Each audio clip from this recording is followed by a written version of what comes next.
Have you ever guys sat down and maybe ever thought to yourself, stroke your chin, maybe ever, strain your brain, thought really hard about something? Well, that is actually what Plato did. Let's get right into it. So, a brief little premise. This YouTube channel, Why Reviews, is a little baby channel to Cole Klein's Philosophy Hour, also known as Bean Eating, who kind of started the thing. And then I have a little baby of channel of, I guess, me and Cole's, but I guess mine, called Artikarama Interprets or something. And so I kind of made the assumption that we're the next big three. And so I wanted to do a little video, on the first big three, the ancient philosophers and the in relative to the new philosophers of our modern age. And I guess I wanted to go with the one that I would be associated with, Plato, the Padawan of Socrates and the teacher of Aristotle. So I guess let's get right into it. Plato, he was obviously Greek philosopher. Many of us know that. Born in 427 BC in Athens, A lot of people also know that he was Socrates, little Padawan. He trained him. He grew up in all that skeptical stuff with that really annoying guy, Socrates out there. Just everyone really hated, really didn't like a lot. And so Plato kind of got all that good stuff taught to him. And pretty much what Plato did, where he differs a lot from Socrates, is that Socrates didn't write anything down. And so a lot of the stuff that we know about Socrates is in written works that are written from other people about him. And a big thing that people really couldn't agree on when I researched Plato is that, they agreed on that Plato's different because Plato is known for his written works. He's a great literary writer of Western philosophy. And they didn't know because Socrates is the main character in a lot of Plato's essays and stuff like that. And so they don't know if that's Socrates' ideas or Plato's ideas just in the form of Socrates. And so that's why it's hard to know all this stuff about ancient people, because they never freaking wrote anything down. Well, I guess other people did, but, hard stuff like that.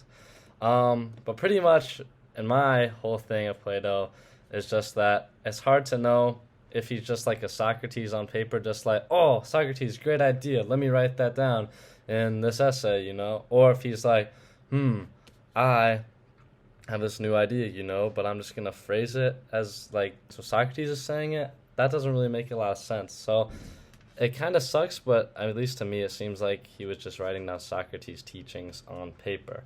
But it's still good, so we have them on paper. But anyways, Plato had a lot of big ordeals and stuff like that. And before we get into the really big one, I just want to talk about one that's my personal favorite is his essay, Theaetetus, which is pretty much just Plato / Socrates in this essay, just clowning materialistic guys, because many philosophers of the day before Plato were pretty much believed in the material world, and that a lot of truth was found in material things. Let's say this right here is a very, very wise tree statue holding a pen, ballpoint pen, pilot pen, one of the best of its kind actually. And let's say this right here is a bottle of pills. Stuff like that. Philosophers just that is truth, that is real truth, because that is hard. You can see what it is. But Plato was pretty much clowning these guys because his whole big thing was a thing called the theory of forms. And that's pretty much that all the objects that we see in this world, trees, grass, leaves, paper, dog, cat, boy, man, girl, anything, is literally just a shadow of true reality. Kind of that everything that we see is just our physical, our perception of its true form in the form reality, in the true reality, stuff like that. So pretty much it's just the physical realm is a shadow of true reality. And this, I really tried to wrap my head around it, and I still don't really understand it. It's kind of what I kind of take of it as is true reality one thing that, say, encapsulates everything. Let's say a triangle, there's plenty of different triangles out in the world, but there also is the perfect equilateral triangle. Like, is that the true form? Or like let's say rap, like 21 Savage, he's like the perfect, like when you think of rap, he's like the perfect encapsulation of rap, pure rap. Um but like, or it could also be like maybe adjectives, which is another thing. Like the true reality is only composed of like adjectives such as like sweetness, redness, stuff like that. So like, that's an apple because in the true reality it has the forms of sweetness and redness. That one is hard to comprehend because like apple is obviously an easy choice, but like I don't really like, other things are way more complicated than an apple. Um so yeah, that's his big thing. His big thing is like this cave analogy, which everyone loves to talk about. Oh my gosh, this is the big thing Plato did, which I don't really think is that good of an analogy. It's pretty much just like, say you're in a cave. You're in a cave and you can see only these shadow people on the walls like dancing, and then when you go outside, you can see everything like that, and it's because and when you're in the cave, that's the true reality. And it's just like, maybe it's just because my tiny little brain can't comprehend Plato's teachings, but it's really just like, it doesn't make a lot of sense to me right now, and I don't really get it. And then it kind of just seems like Plato was one of the classic philosophers, and he's just like, philosophers are better than everyone else, which is kind of goes with this. He was like, only philosopher kings can see that true reality, and then once a philosopher king is put in power, then all the citizens can see. And like, what are you talking about, Plato? That just doesn't make any sense. Doesn't make any sense, to be honest, and it just sounds like kind of tooting your own horn or something like that. And then he also, I guess this goes into his big thing everyone loves to talk about, the Republic, which is just this big book that he wrote about justice and political philosophy of the West, which obviously is a very great book. It's on my list to read. Pretty much he just talks about justice as two different things, societal justice and individual justice.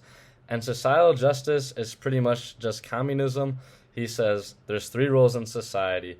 There should be the producer, there should be the ruler, the king, and there should be like the craftsman, the working class. And it's pretty much just like, everyone is in these classes and you can't do anything else. You can only do this. And if everyone does that, it's all perfect, it's all good, and that's how perfect society should be.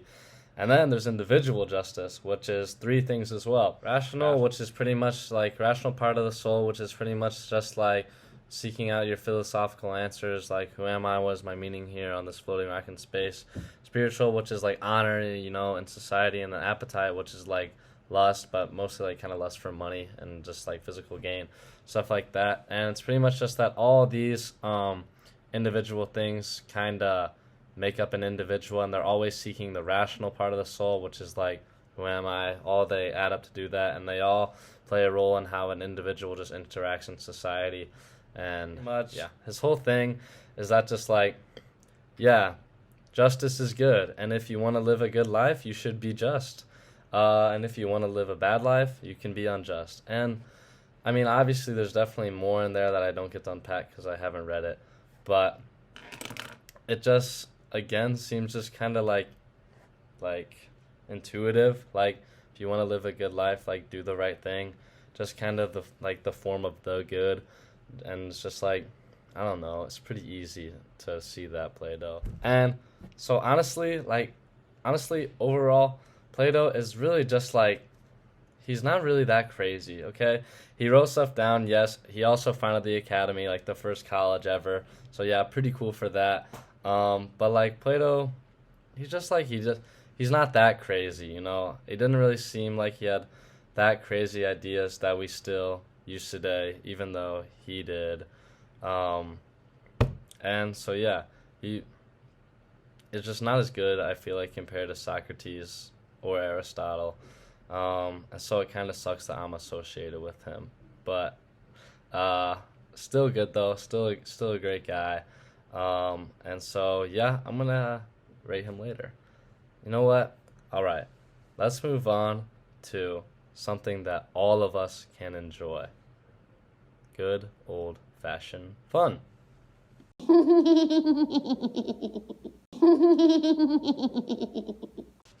Does anyone remember the good old days when people used to have real fun?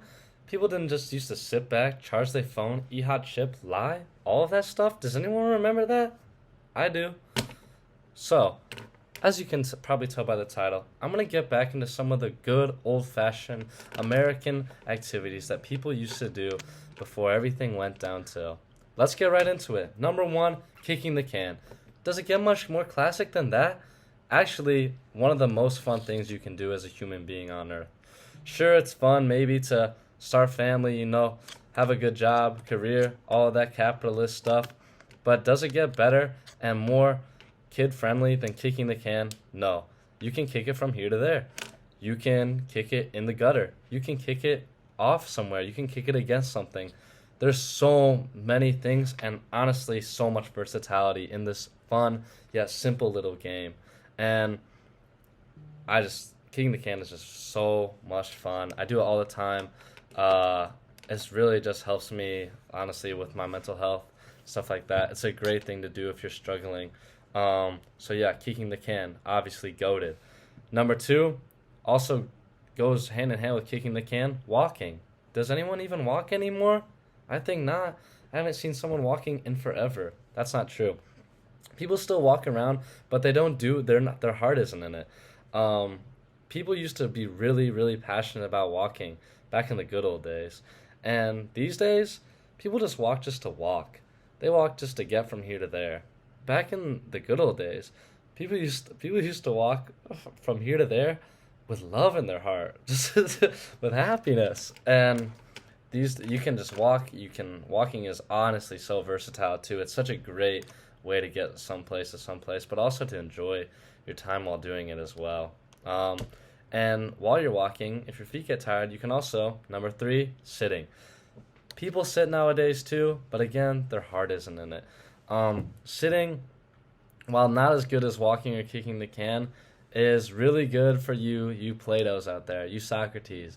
It's hard to think and walk sometimes if you don't really have the coordination between foot-eye coordination.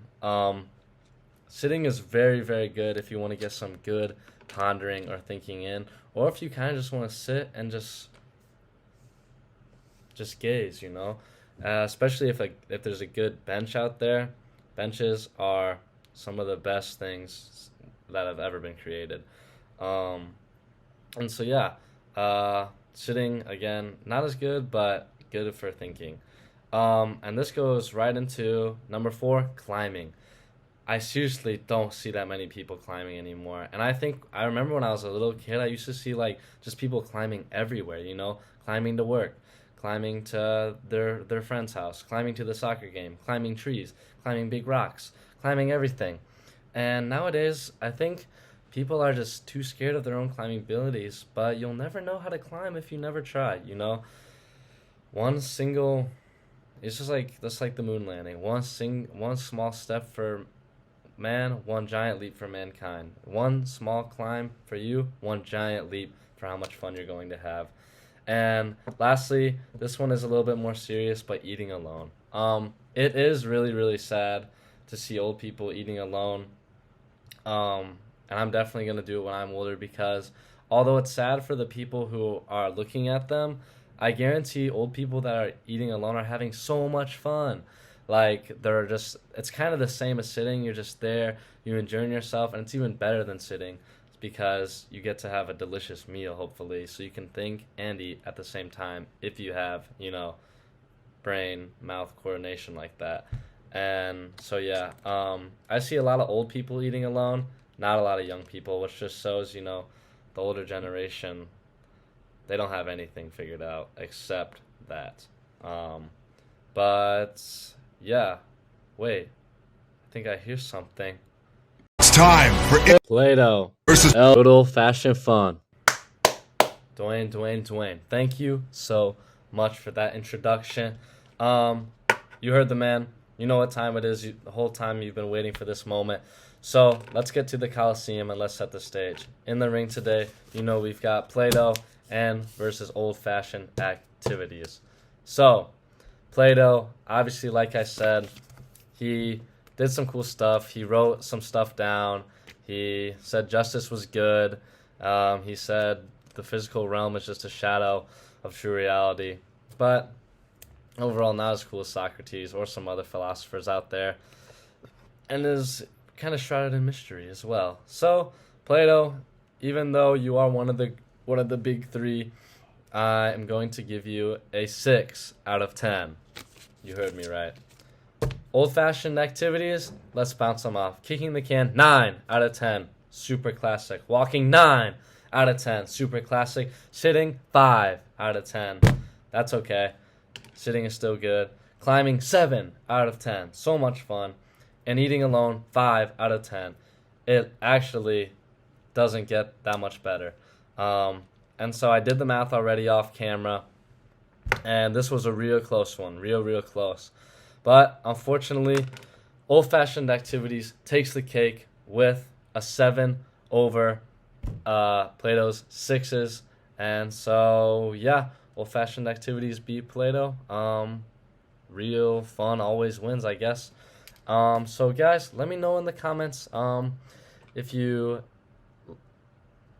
Are you going to kick a can tonight? But, yeah, have a good night. Goodbye.